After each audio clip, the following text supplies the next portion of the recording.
लातूर जिल्ह्यात पोलिसांकडून सर्वत्र अवैध धंद्यांवर अचानक धाडी टाकून कारवाईचे सत्र सुरू असताना उदगीर ग्रामीण पोलीस ठाण्याचे पोलीस निरीक्षक राजकुमार पुजारी आणि police head constable Rahul Nagargoje या दोघांना लाच घेताना लाचलुचपत प्रतिबंधक विभागाच्या पथकाने पकडले आहे।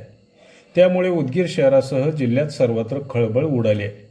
उदगीर ग्रामीण पोलीस ठाण्यात 31 मार्च रोजी मल्हारी पाटील यांच्या विरुद्ध गुन्हा नंबर 163/2026 नुसार बलात्काराचा गुन्हा दाखल करण्यात आला होता।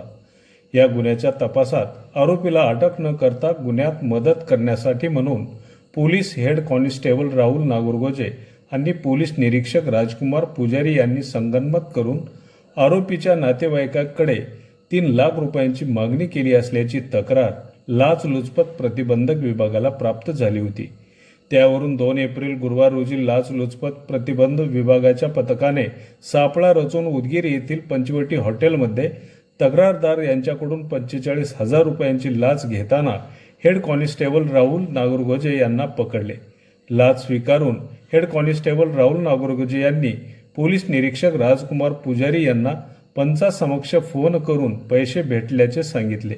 त्यावरून लाचलुचपत प्रतिबंधक विभागाच्या पथकाने उदगीर ग्रामीण पोलीस ठाण्याचे पोलीस निरीक्षक राजकुमार पुजारी यांनाही लाचेतील सह आरोपी करून ताब्यात घेतले असून सध्या उदगीर ग्रामीण पोलीस ठाण्यात गुन्हा दाखल करण्याची प्रक्रिया सुरू आहे। या घटनेमुळे मात्र सर्वत्र एकच खळबळ उडाली आहे।